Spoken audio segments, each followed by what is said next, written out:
خواتین و حضرات، میں ہوں فرحان ظفر۔ یہ سوڈانی بچی روزہ رسول صلی اللہ علیہ وآلہ وسلم کے صحن میں موجود ہے، احاطے میں موجود ہے، اور یہ رو رہی ہے۔ اب اس رونے کی آپ ویڈیو کو دیکھیں، یقین کریں آپ سب لوگ پریشان ہوں گے کہ اس قدر آنسوؤں سے یہ بچی کیوں رو رہی ہے۔ اس کی والدہ نے اس کو کہا کہ ہم جا رہے ہیں حج و عمرہ کی سعادت کے لیے جا رہے ہیں، اور وہاں پر ہم جب مدینے میں جائیں گے تو رسول پاک صلی اللہ علیہ وآلہ وسلم کی زیارت کے لیے ہم جائیں گے۔ اب ظاہر ہے یہ بچی چھوٹی ہے، اور اس نے یہی سمجھا کہ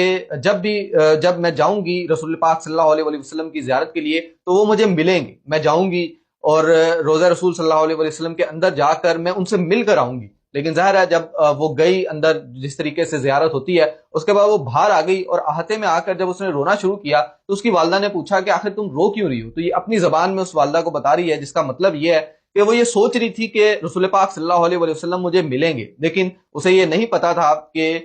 نبی کریم صلی اللہ علیہ وآلہ وسلم ظاہر ہے اس دنیا میں ظاہری طور پر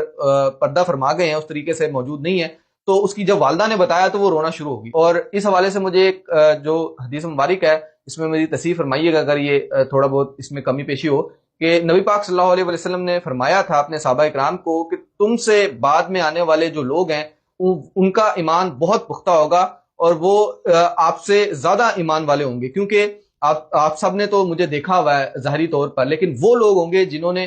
دیکھا بھی نہیں ہوگا، اور ان کا ایمان جو ہے وہ اس قدر مضبوط ہوگا کہ وہ یقین رکھیں گے۔ اور یہی ایک مجھے وہ منظر یاد آ گیا کہ کس طریقے سے یہ بچی پھر رونا شروع ہو گئی، حالانکہ اس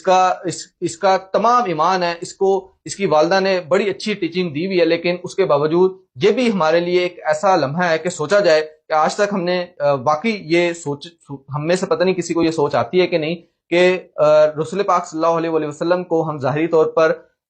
دیکھ ہی نہیں پائے، یا کب دیکھیں گے۔ ظاہر ہے یہ ہمارا ایمان تو بہرحال اس پہ بڑا پختہ ہے کہ بروز محشر جو نیک لوگ ہیں وہ نبی پاک صلی اللہ علیہ وآلہ وسلم کے جھنڈے تلے ہی جمع ہوں گے انشاءاللہ العزیز۔ تو یہ ایک منظر تھا، بڑا خوبصورت منظر تھا اس سوڈانی بچی کا۔ باقی آپ لوگ اس حوالے سے کیا رائے رکھتے ہیں کمنٹ سیکشن میں بتائیے۔